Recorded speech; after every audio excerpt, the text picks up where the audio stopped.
what's cracking? I'm out here in the UK on the straight out of Compton tour, man. Much love. And you know you rocking with, man. It's Lil Easy E, and we about that online. So we finna get it cracking, man.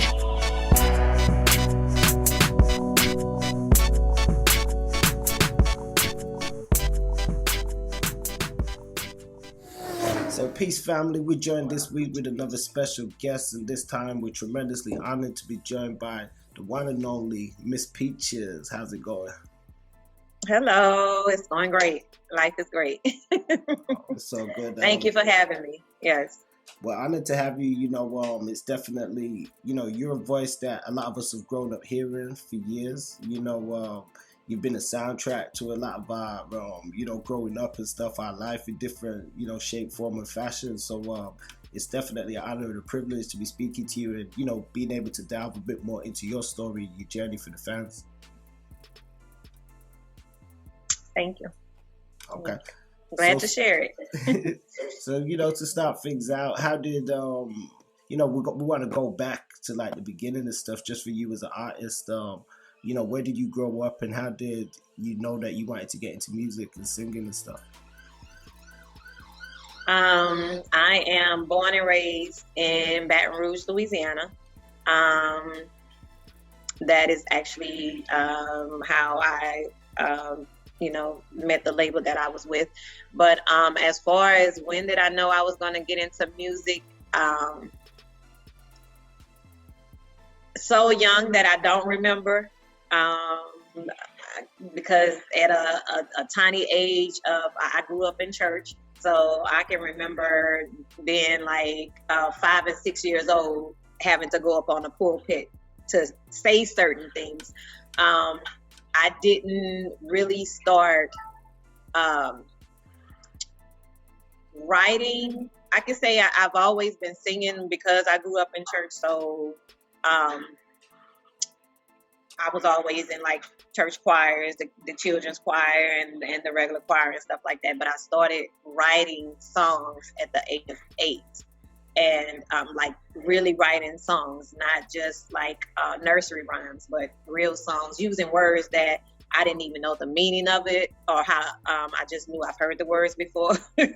So, and it fit with the song. So yeah, I have been writing since about 8 years old, and music has been a part of my life since then. Wow, so it's definitely safe to say that you've definitely been blessed with a gift within the music and stuff that you've been able to produce, and just having that young creative essence from young, as you saying, being able to write and stuff like that from such a young age, and having to be in a position where growing up in the church you've had to step out and do stuff from a young age and giving yourself that confidence and stuff and experience. In terms of other artists Right. and music that was around at that time when you was growing up, I don't want to they say you don't ask a woman's age, so I don't want to like how old was you then and this and that, but I don't mind. what artists did you hear that going back in the days that you heard of, what eras was it, like the Motown eras, was it the soulful eras and stuff?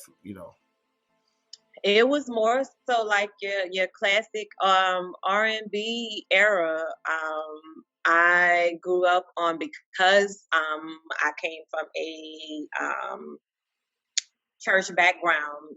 We weren't allowed to listen to certain music, what they call secular music, so we had to sneak it. We listened to it, but we had to sneak it, listen to it. So a lot of what I heard at home was more so on the gospel side, like the Clark sisters and the Winans and things like that. But people that I would listen to on the side would be like your Michael Jackson and your Vesta. With a little bit more age, like I was huge Whitney Houston, of course. Whitney Houston. I think as a young girl, up until my teenage years, Whitney Houston and Mariah Carey was probably my inspiration as far as just single singers. But you had like your Escape and SWV. So yeah, I all around. And another thing that a lot of people probably don't know, like if you're not a huge Jamie Foxx fan, like I'm a huge Jamie Foxx fan. I've been following Jamie Foxx from the beginning. So I Okay. was a huge Jamie Foxx fan because Jamie Foxx had like a really dope album when I was like, I want to say maybe middle school, high school. He had a really dope album. So um, yeah, just music all the way around. But if I could say who I specifically was inspired by, it would be Whitney Houston, Mariah Carey, and CeCe Peniston was one of my favorites as well. I don't know if you know who that is, but Yeah, I she don't. was more on the CeCe Peniston. She was really dope, and she was more so kind of on the pop kind of crossover side of R&B, but I Okay. love the and now the older me kind of is like, okay, so I'm kind of like her because I don't put myself in a box when it comes to genres of music. So Okay. No, that's dope, man. And we appreciate you sharing that, and I'll try and check her out. You say CC Peniston? Peniston, Peniston. Okay. yes, Yeah, so yeah. and I definitely what you're saying about not putting yourself in a box and not being categorized to one thing. That's one thing that we definitely would have heard in your range of music throughout your tenure with No Limit. Just rewinding back a bit, how did that come together? And prior to that, did you embark on any other music stuff? Like, was you a part of another label or anything, and how did that come together? No, I was never a part of a label, but just throughout my young teen to adult life, I was always one that anything that school had, whether it was a school play, whether it was football got sung out the national anthem at every football game, like I was always on center stage to sing. But I was also a part of a group. Me and two of my cousins and another really close friend of ours in church. We was a church group called Faith, and we did a lot of. We one time we've been on the Bobby Jones Gospel Show. Like we did a lot of singing, going to different churches and stuff like that. But this one particular night, me and two of the cousins that was in the group and a couple of other more females, we went to a concert at a club in Baton Rouge that was really popular called Vibes. And Mia X was having a concert that night.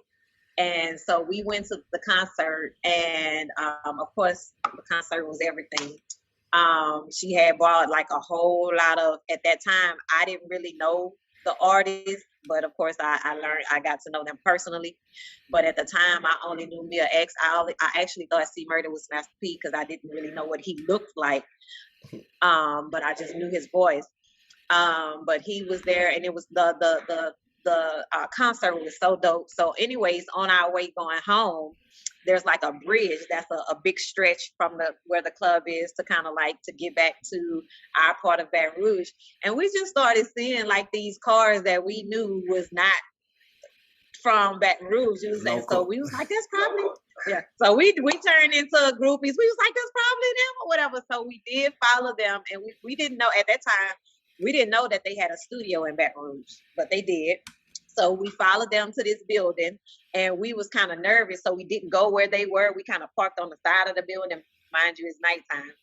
So somebody noticed, and I want to say Mac was one of the first persons to come over there to like see who is this parked over here, whatever. They ready to whatever. So so they come over and they see it's a car full of females, so everybody kind of more so relaxed. So we just get to talking, we taking pictures. And that night I met and took pictures with Mac, Prime Suspects, C Murder, and Moby was getting ready to leave, and when he was getting ready to leave, he stopped where we were, and so we went and talked to him. And so we told him that we sing, and we told him that we was a group or whatever. And at that time, I was the only one that was of age, should you say. No. And he was like, he took down our information or whatever, took down our number, was like, if they needed anybody, they would give us a call. Well, that never happened. But I ended up going to a talent show with another local artist who was big at the time, B-Lo. I went to a talent show with him, and Moby was there. And I basically was reintroduced to him, and I reminded him of meeting him that night, that night or whatever. Yeah. I gave him that. Well, this time he was able to actually hear me sing, so I gave him my information, and about 2 weeks later, I got a call from him asking me. He was like, "You ready? You ready to record?" And I was like, "Yeah." I was excited. I had never studio recorded. So I was like, yeah, I was nervous and I was excited at the same time. So at that time, I didn't have a car. So he came and got me. He brought me to the studio and I recorded Life or Death. And that was the first song. Yeah, Life or Death on C Murder's Life or Death album. That was the first song that I recorded with No Limit. And he just kind of told me how it goes. And I did it. It was like, yeah, it came natural. And it was history from then. Wow.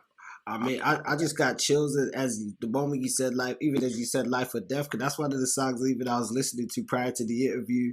And I've got, a couple of loose questions around some of the songs and the experiences recorded on. And that was one of them because that song is so prominent, still always stands out to this day, and to think that was the actual first one that you recorded and stuff like that, so that's pretty dope, man, and stuff.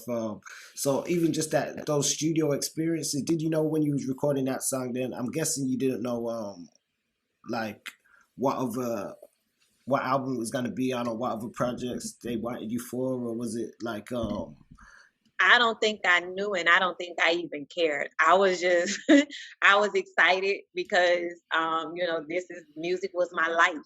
No. So the opportunity to even go in the studio and to be able to start recording for me was like, I'm starting to live out a dream. And yeah, that was basically, now of course I knew it was going to be 4C because he was there to doing the song. I wasn't too familiar with like I said, the No Limit roster and stuff like that. So I don't think at that time I even cared about when the album was coming out. I was like, okay, so what's the next song?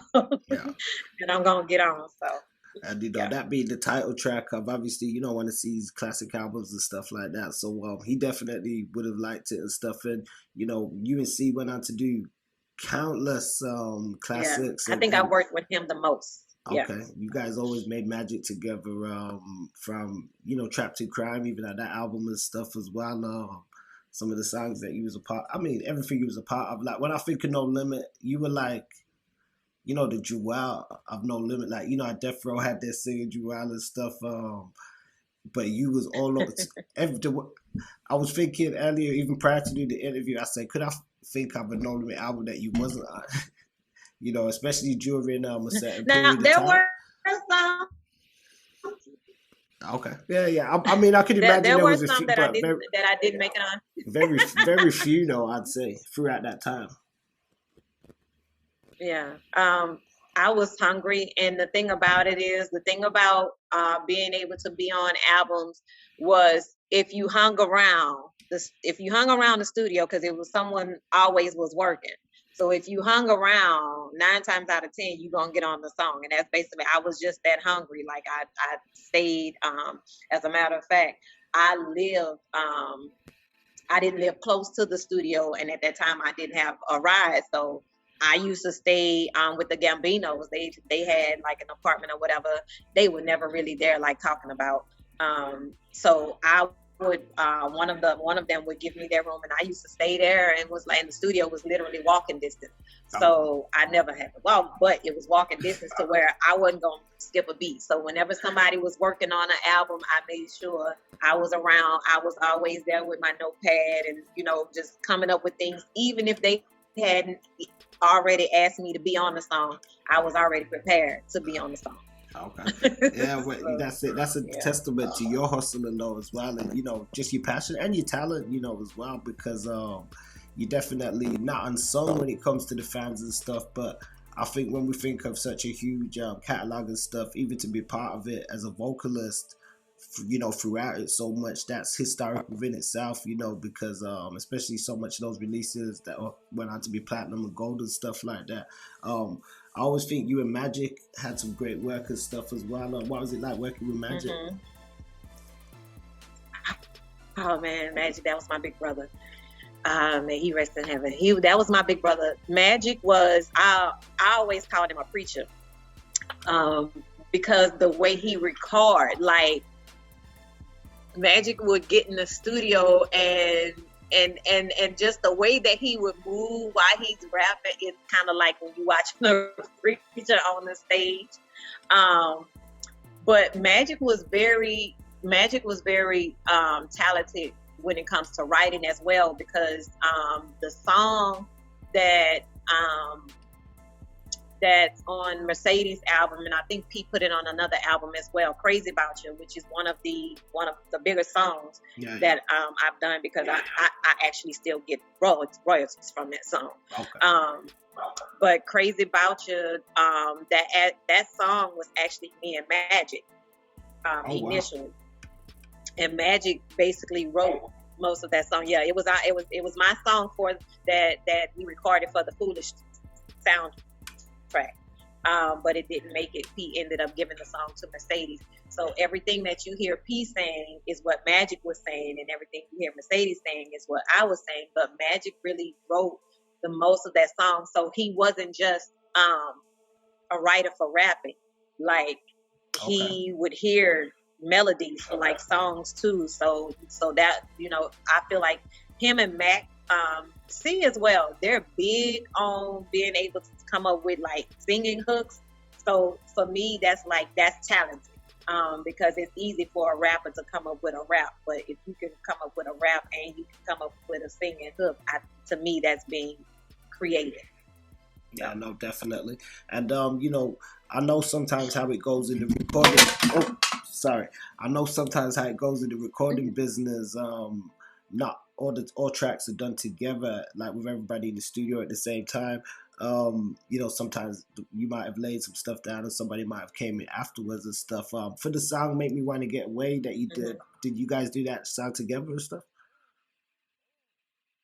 That particular song, or are you just saying, have I ever done that? Yeah, no, that particular one with Magic. Because I think that's a strong one as well, man. No, that particular song, we did it together, and it was crazy how we put it together so quick, because we already had the song, like learned the song, except for like the beginning skit part of it. But what happened was when P was recording Foolish, the movie Foolish with Eddie Griffith, he had flew all of us to LA to work on the soundtrack. Everybody was supposed to be able to work on that song, to try to get on the soundtrack. Well, I had been up there for almost a week, and I had never heard anything from P, and it was like we had a deadline to turn in our songs. So I was kind of upset, because I was like, man, I've been out here and I haven't. So Magic told me, he was like, you just don't even worry about it. I got you. So what Magic did was he contacted Dez, which is of Sons of Funk. They lived in LA at the time. So he contacted Dez, and whatever he told Dez, all I knew was we were 2 days before the deadline. And the day before the deadline, Dez came, he picked me and Magic up from the hotel that we were all in. He brought us to his place, and it was him, and it was a guy who played the guitar. I think the guy name was Charles, and I think he used to play for like Michael Jackson. No. But anyways, we ran the song to them. Dez started playing it. He came up with the beat. Charles came up with the guitar, started putting the guitar strings on it, and me and Magic went in there, and we basically freestyled the intro. Like what Mercedes and P does at the beginning, we freestyled that, which it came out dope because we didn't have to do retakes or anything, and we re-recorded the song. Like we went through it right then and there. So after we recorded the song, we had to get the song mixed and mastered, because the next morning was the deadline. So I don't even remember this place, this studio that I got dropped off, because it was a huge studio, kind of like it looked like a place where an orchestra would be. But Magic he got our dance. One of them, they got us there. Magic stayed with me for a while, but it was like 3 or 4 o'clock in the morning. Magic, his wife, Chastity, was at the hotel, so he was like, "Bitch, I'm gonna go, and you just get, I had to grab a cab to bring me back to the hotel." So I didn't finish with the guy who was mixing and mastering the song. He didn't finish till it was probably like 7 o'clock the next morning. Oh, wow. And we had to be ready that next morning to meet. He was going to have a van to come pick everybody up and take us to Priority Records office. So, and back then we had ADATs. I don't know if you know what the ADATs were, but we had ADATs, like the little tapes, So when I finished getting it recorded, I caught my cab back to the room. I took a shower. I didn't even sleep or anything. So when it was time so the van came and got everybody. We went to Priority, and I remember we was in a room.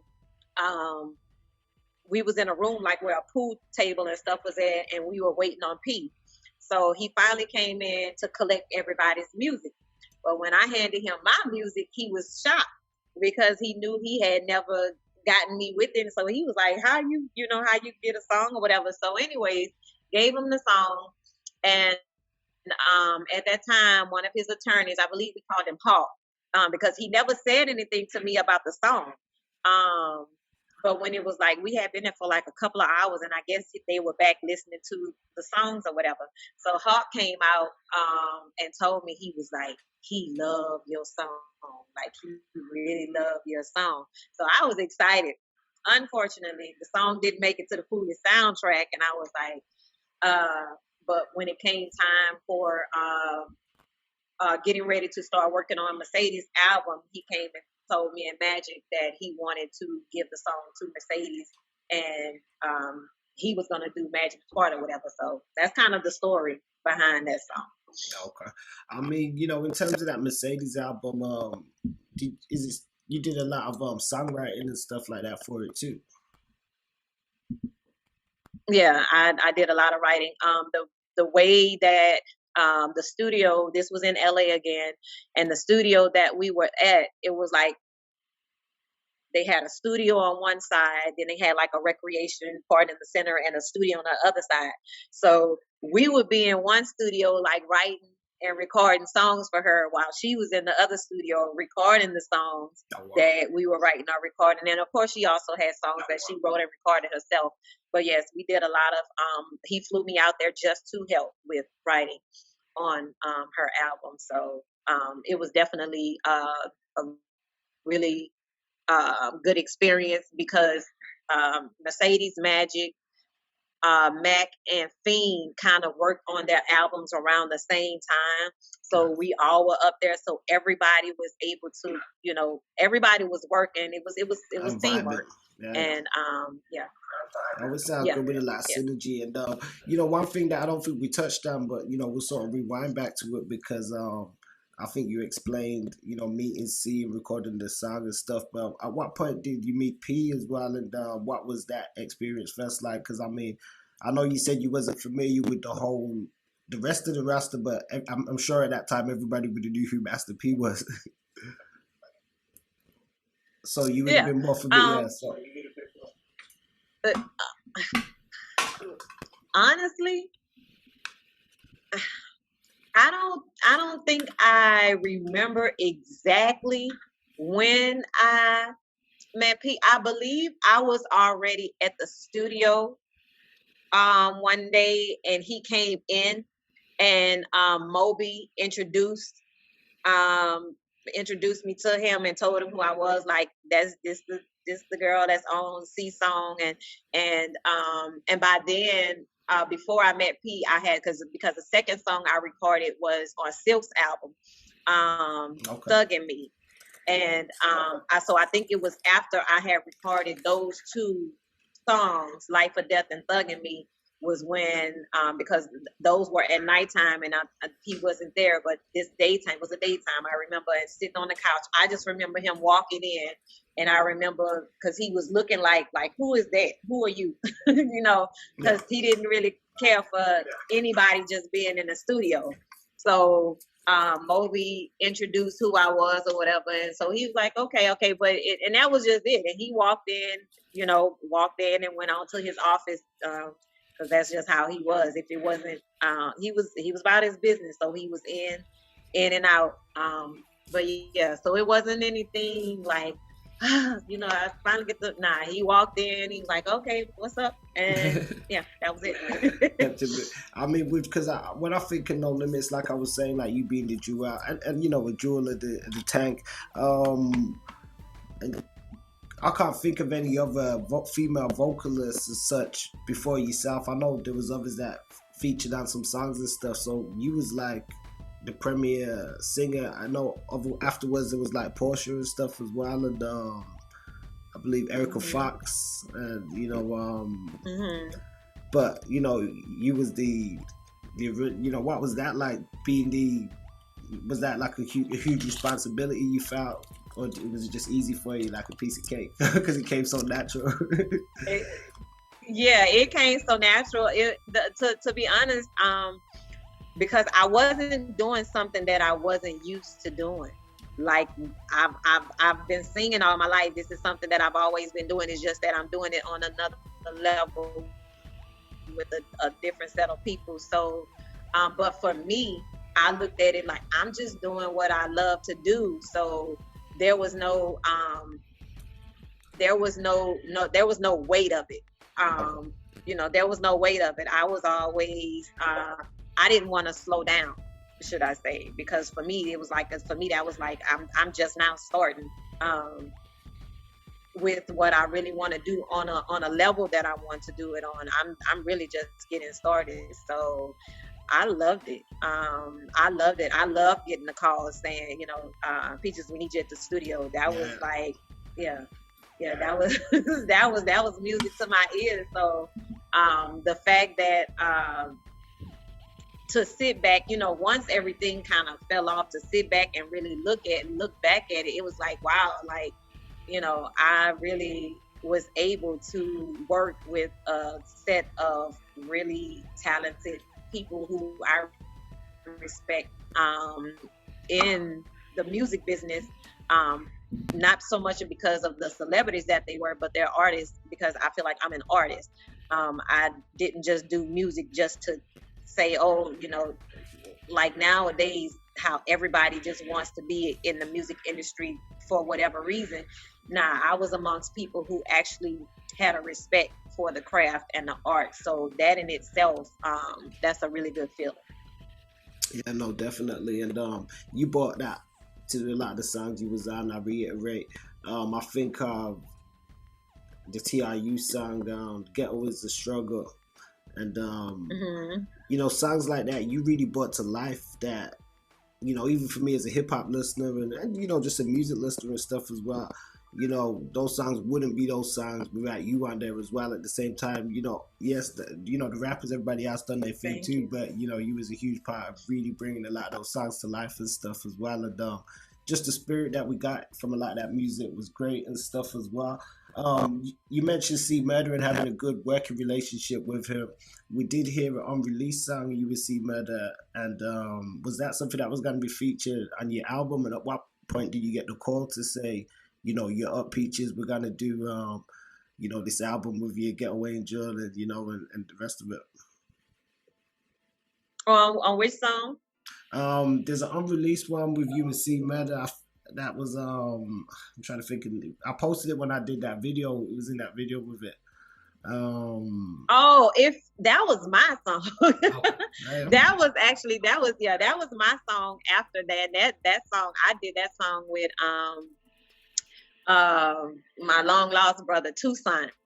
But Tucson was someone who had started working with C on True Records. But I wrote that song and I recorded that song with Tucson, and I just told C I needed him to get on the song, and he did it. So as far as the release of it, because Darren from the group 112 and what is his name? DJ, it's on the tip of my tongue and I can't get his name out. But it was a DJ, it's a well-known DJ. He puts out like mixtapes. him and Darren from 112, they put it on a CD and they put it out. And I'm gonna be honest with you, I didn't know that they was putting it out. So I'm gonna assume that they contacted C about the song to put it out. They didn't contact me, but it is what it is. But I didn't even know that the song had gotten released. Okay. So I kind of found out probably when you found it. So it wasn't something that was got to be featured on the No Limit album, though. It probably would have been. Well, no. You know what? I take that back. Because of the time when it would have been done. At the time, I was off of the No Limit Records label. So, okay. Yeah. So just on the No Limit aspect, I know we didn't get the album; it went on to be unreleased. But at what point did you get wind that they wanted to do an album with you? And we know you recorded tons of songs. Did you actually record an album for it, or was it? No, I never got a chance to. I never got a chance to do any solo songs outside of the Crazy About You song. Like I never got a chance to, because I just think when things started going down for the label, or everybody kind of started going their separate ways, I didn't want to do it anymore. I didn't want to put out that particular album under the label, should I say, anymore. I don't know, because I never had a date. Okay. So I don't even really know when we would have started working on the album. But the song with Lil Romeo, that wasn't even supposed to be a song that I was supposed to be on, but I can say that was my last song with No Limit. No Limit. Yeah. Now, and the thing about it is you separate True Records from No Limit, because I was always True Records, even when the fall off was with No Limit, So that's which is why I went on to work with C so much. Yeah, you continued that with C. I think, as I mentioned earlier, the Trap to Crime album, and, you had the Battlefield on there, which to me was, just phenomenal. Leading into Where Do We Go From Here, an absolute, standout track as well. Mm-hmm. Like I said, you guys always put that magic together. Damned If They Murder Me, how can we forget? Another one. Straight classic. Yeah. But you also was it CP3.com on the projects? That's what I hear in the projects. Mm-hmm. Yeah. So I see that you kept on that the True Vibe and stuff like that too. Yeah. Yeah, we was that was fam. True Records was family. It was family. Like even though like Mac wasn't like in a True Records artist, but True Records was more than just a label. It was a family. Like we were ones that were a little bit more close knit. So regardless of what was going on with No Limit, we all still kept our vibe, our relationship, and we still work together because, like I said, it was more than just music for us. We're artists, and this was a craft. So, I definitely would have loved to see it turn into something just as big as No Limit had. Oh, definitely. I mean, even for myself as a fan, and for a lot of the other fans, we was waiting for it, rooting for it, and supporting it alongside No Limit and stuff as well, and could see the potential and what was happening with just it forming into its own entity and stuff as well, and growing as well. Right. But and at the time, things were still, people were working together and stuff as well, so there was that kind of cross pollination, right, which I think was good.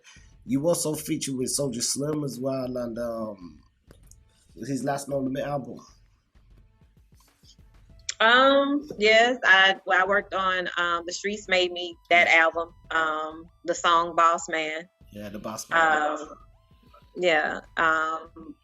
But I also worked with Slim even after his No Limit era because him and BG put out a project. And the song that I did with him and BG is actually really huge in the South. So, and working with Slim is just like, Slim's so gangster, but he was so funny at the same time.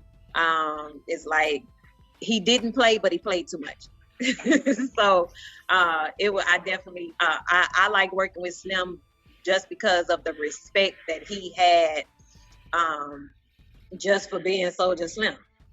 So yeah, it definitely a life taken away too soon, because he was another that was kind of like at the height, you know, with him and with Slow Motion, with Juvenile, like all of this stuff is starting to blow up for him. So yeah.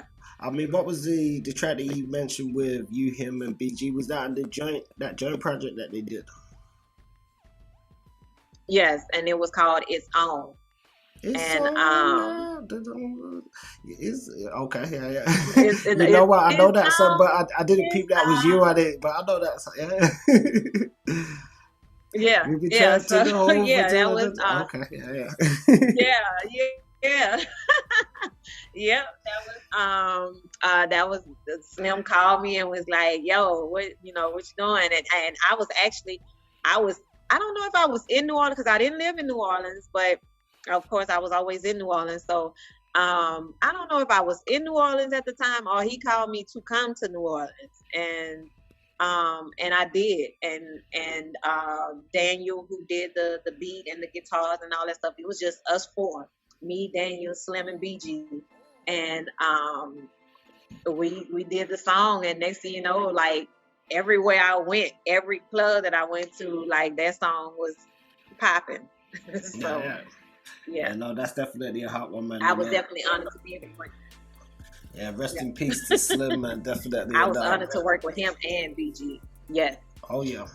Yeah, BG, another standout talent as well, you know, from New Orleans. Shame about his circumstance situation, and I'm with, seeing some of these other cases that we hear about down there. You mentioned being in Baton Rouge, just on that note, we did hear that there was a lot of, I don't want to say pressure from police and stuff, and racism and stuff within, when they was at the country clubs and the studios and stuff. Was that anything that you had to encounter as well? Not personally. No, not, and then not during that era. But I learned about police in Baton Rouge at a very early age, way before No Limit, because I had an incident where my oldest brother, I watched the police bang his head in the car, and we was just going to go get a pizza. So I already knew that it was racist. But what I can say is that I went to C's first trial, and I didn't go as just support for my friend. I went because I wanted to know. I wanted to know whether or not he did it or not, because that's just the type of person I am. Like, I'm not going to go just because you're my friend, because, I have a brother that got killed. So I know what it's like to lose somebody. But going to that trial for me was like, wow, like, this really somebody's life that y'all playing with. Like, it was situations where a so-called witness got up on the stand and she would say certain things, and then the people that she was with would get up on this and they would say the total opposite. And certain things that she was offered, like from the police force, certain things that she was being offered, like certain protections and getting expungements and things like that. Like, he got on the stage and said one thing, and then the police got up on the stage and said something else, to where the judge which is why they got rid of the judge that did that case, because the judge was like, "Nah, hold up," it was a shit show. Yeah. That's what it was. It was like it was a shit show. So for me, it was like, wow, y'all really doing this to somebody's life, and y'all don't. It wasn't anything proven to me, regardless of the fact that he calls himself C Murder, regardless of whatever situation he had and had somewhere else. In this particular case, I came to the trial. You didn't prove anything in the trial. If anything, you proved that everything that y'all have was really just a bunch of bullshit that y'all, that y'all forced together. So for me, it was just an eye opener. I know that Louisiana has one of the biggest corrupt judicial systems. I do know that, which I'm kind of glad that not just with No Limit people, but I know a lot of people personally that have gotten caught up, in the system in Louisiana, because it's extremely corrupt. So yeah, no, we've definitely heard a lot about it, and it's good that more light is being shone on the situation for people around the world to even know, more of the atrocities and the injustice. Because when we think, the media wasn't what the media's always been the media, but going back 17 to, years ago, 20 years ago and stuff, as you said, they was able to do things a lot more, and it couldn't get out. The internet wasn't what it was, now, where there's more of the story getting out and stuff like that. So they was able to shut things down in ways where, because even for us as fans, we didn't hear anything about the case. And now when we're hearing all this stuff and, them hiding DNA and all the rest of the stuff, it's like, wow. So we're glad that C's got to speak about some of this stuff on his new album as well, which has been good. And we definitely wish him the best in this circumstance and situation. One of the things that I wanted to get onto was you did go on to drop an album called More to Come under the name Aldreamer and stuff, and a few solo projects and singles, including a recording of the Today Was a Good Day beat, which I quite enjoy as well. Thank you. I have, I've always recorded ever since No Limit. I just did a lot of recording with a lot of people back at home. I've worked with a lot of the artists I've worked with a lot of the artists in coming out of Louisiana that a lot of people know now, that back then I remember them getting up off the ground, which was a pleasure. So I had never stopped working. I had never put out, and I had so many people that was like, when you gonna do something by yourself? When you gonna, you never drop Ghetto Angels. So, when you gonna drop? So I felt like, I owed it, to fans that I do have to be able to hear, projects that I come up with by myself, which that's what More to Come was. And it was just like an EP of a few songs that I had done, and I basically found a couple of because now the structure of making songs or particular songs is not as structured as it was back then, where I get to go in the studio and I work with the producer, and it's that organic vibe. I found all of my beats online, which was cool because I found them all online, and I wrote to them and I recorded them. And at that time, my brother was doing like an independent label, and he put it out under his independent label, and I think I did well to say it was a project that I put together myself, and I still do. I have songs for days. I have a lot of stuff that's not released. I did have a lot of music as well that I actually lost when we had a flood in Baton Rouge 2016.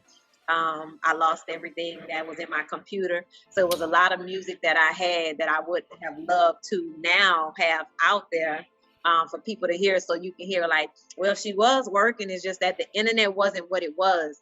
Yeah. What it is now. It wasn't what it was. So I had a lot of music. It's just that I didn't have anywhere to put the music besides MySpace.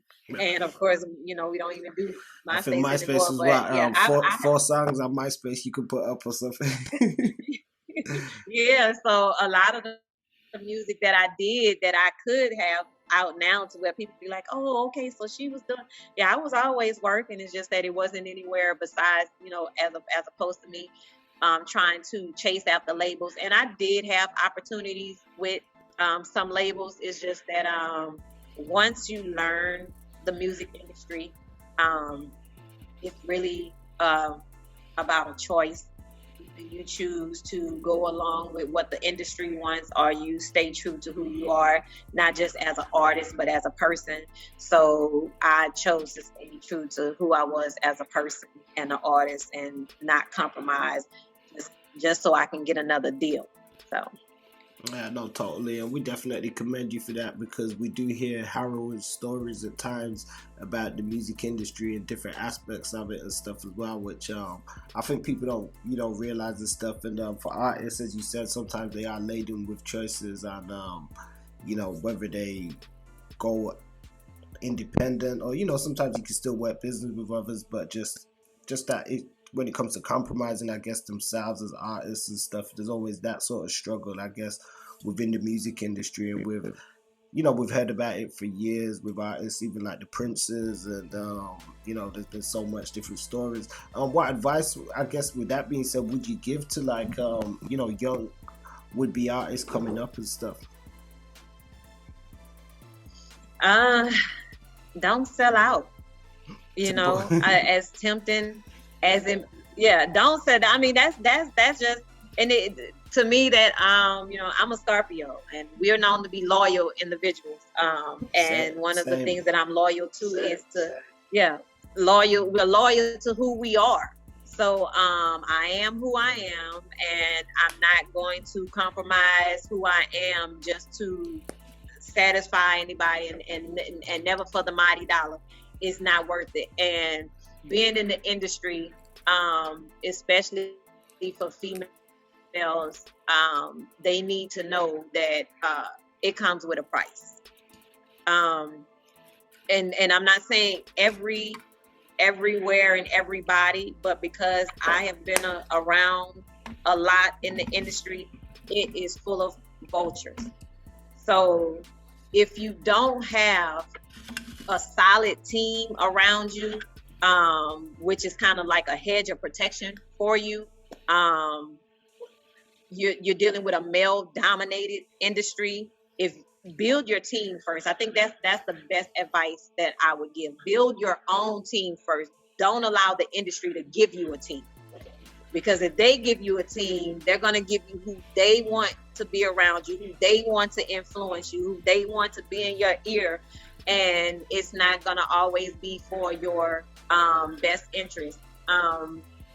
Not saying that the opportunity is not there. One of the artists that I really admire is her, because she's an artist that I feel she didn't compromise anything about herself, and she's so organic with her gifts and her talents, is that the industry doesn't have a choice but to respect her for who she is and what she brings to the table. So if you're trying to sell your talent, if you're trying to sell your crafts, and that's the most of what you're trying to sell, you have to look at artists like that to know that it is possible. Don't sell yourself short, because I feel like once you do sell yourself short, there's consequences that comes with selling yourself short. And I don't think nothing is worth your mental health, because we do realize that a lot of people in the entertainment industry come out with mental issues, and it's mainly because they went into something blind-eyed, and there was some repercussions for the decisions that even myself, I've dealt with some things just based off the decisions that I made. So build you a solid team, get you people around you that's there to protect you, protect your well-being, protect your mental health, and that's gonna stand up to a lot of these vultures and be like, no, she's a full package. If you got a full package that you bring into the table, the industry needs you more than you need them. And that's the one thing that artists need to realize. The industry needs you because they need to sell the music.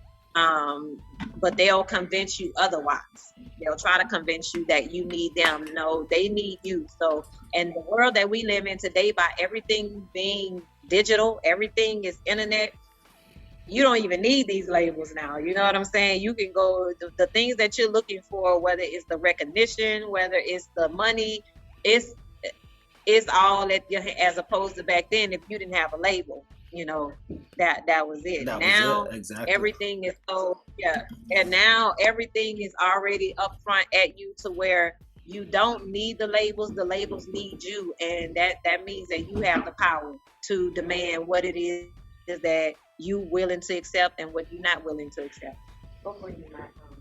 Yeah, no, right, and that's definitely sound advice, and definitely you know, some real talk and a real message.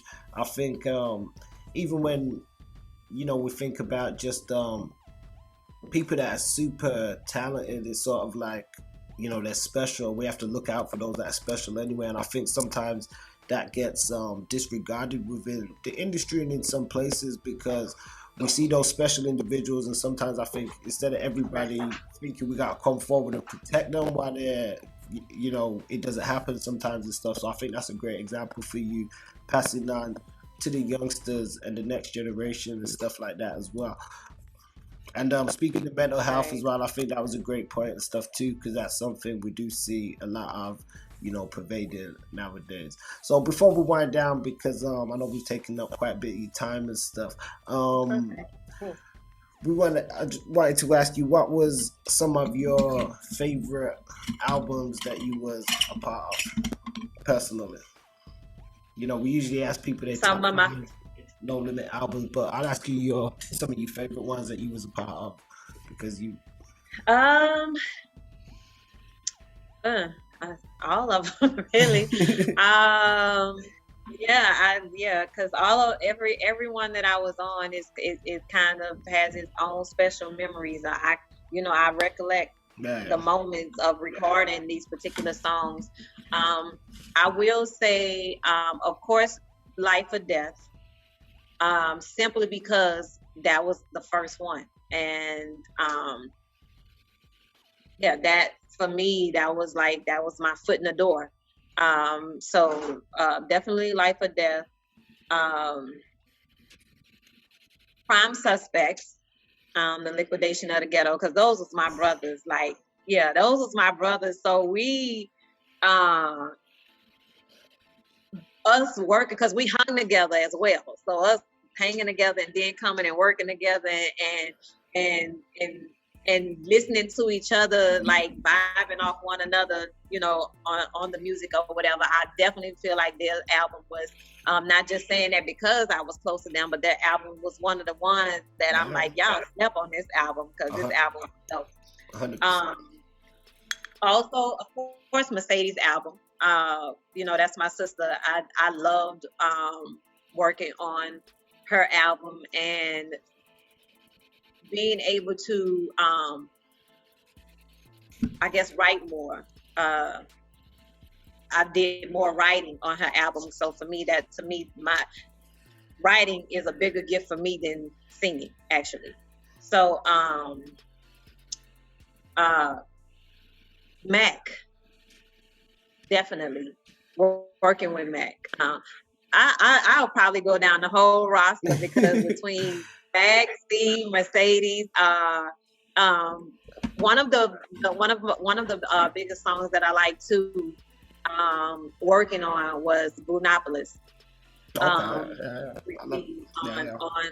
the last Don on that album. You killed that. Simply because as well. Sorry, so we got a bit of a delay, but you could.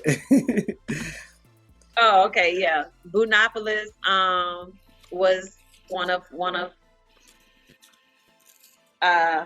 I guess on that album, because we knew that album was gonna be major. You know, that was his double disc, and so I don't know, I guess I can't even really pick and choose, because like I said, every album was its own experience, and every memory has the same effect like a wow, and these are people that I genuinely love. So it's kind of like picking a favorite child. I don't have a favorite child, so I don't think I have a favorite. I think as far as artists who I think that I loved working with and would still love to work with, I think C and Mac would be up there at the top of that list. Okay. Well, Mac's home now, so something could potentially happen maybe in the future and stuff too. I've actually heard Mac doing some vocals and stuff as well. I'll be like, okay, he doing a little something too, he's singing a little something. yeah. Even now, because now I'm like, wow. Even though I remember when he was first locked up, like we went to one of the first prisons that he was at, and we kind of did a show or something. I can't remember it, but to see how he's developed instrumentally, how he's playing all these different instruments. It's not a surprise to me. Because that, if you know Mac, you'll know Mac was the Nas of No Limit. So it's not surprising. It's just more so like, this is what the industry been missing. Like, this type of talent is what the industry has been missing. So yeah, hopefully he gives and gets back what he deserves this time around when it comes to the music and the music industry. I definitely hope that he pulls it off. Yeah, no, 100%, man. We echo that too, and once again, I do say it would be great to definitely hear some, new material of, some of you guys reconnecting and doing something together. I know the fans would definitely appreciate it and stuff too. Also with C and, countless others, maybe in the future there could be some kind of, reunion album or tour or something like that, and I know there's different, shades of it going on at the minute as well, but, maybe something else for the fans. But with that being said, can we expect anything from you coming up, or are you more focusing on the songwriting? Well, I've been leaning more, and I constantly say, like, I don't like to put myself in a box, but I've been lately kind of leaning more towards the gospel side of music.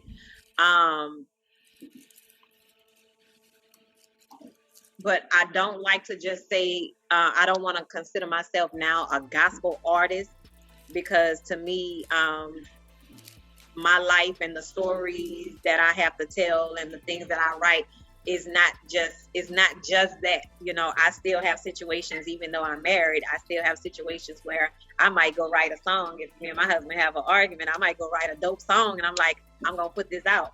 Or even if it's a loving moment, I might go write a song and want to put that out. So, and it is out there. I do have some things that's out there.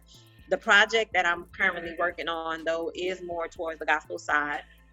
But I do have songs that I've recently released. One of the things that kind of screwed me over with digital streaming and stuff like that is like when the data was reported to like Spotify and Apple Music and stuff like that, my name was screwed up a bit. Okay. Yeah. So a lot of people, and I can't get it corrected. Of course, Priority Records are the people who distribute it. I don't even know how to contact Priority Records to correct it.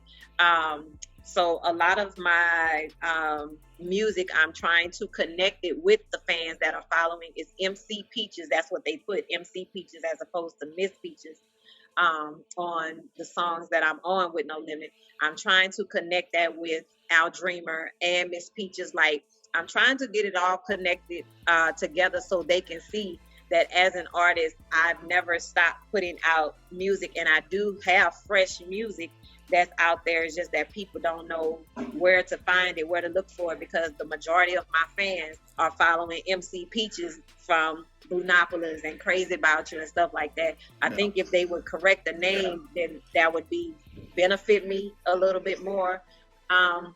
But whatever the case may be, I do have music that's still out there. You can look under Miss Peaches, MC Peaches, Aldreamer. Aldreamer is my real name, my birth name, which is the name that I prefer to go by now. And you can follow me on Instagram at I_am_Aldreamer. That's ALDREAMER. And whether it's like you mentioned, today was a good day, like that's gospel. And but it's it's on the Ice Cube beat and I'm forgetting the original What root of that where they beat. But sampled it anyway, from, but yeah. Yeah, I can't yeah. remember the original So either. um, yeah, but I had to give permission to use it from the original people. Okay. But yeah, so I do have music, recent music that's out there, and I still have the Miss Peaches type music that's out there. So if anybody wants to listen, you can find me on Spotify, Apple, YouTube, my YouTube channel. Just type in my name, Aldreamer. It's gonna link all of my accounts. So whether it's tied to Miss Peaches, Peaches, or Aldreamer, you'll get it. And I think what I have in store is still going to be something that my original No Limit fans would enjoy, because some people like to take gospel like, oh, it's too churchy, but to me, gospel is truth. That's what it means. It's truth, and my truth consists of my No Limit days. My truth consists of I've had broken hearts. My truth consists of I'm now happily.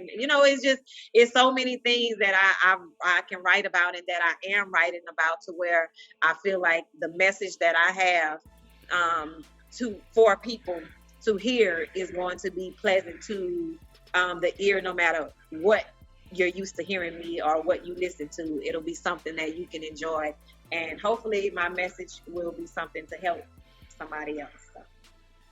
Awesome. I'm sure it will, and it's great. We're definitely going to be looking forward to it and stuff like that as well.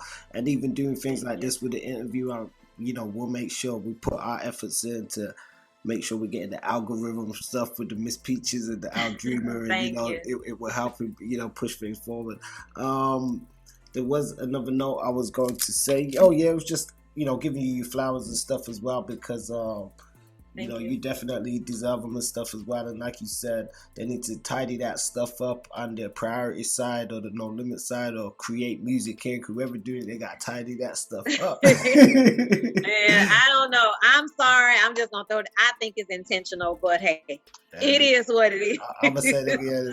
I'm going to get the fans to say, tidy that up, man. So, yeah. Right.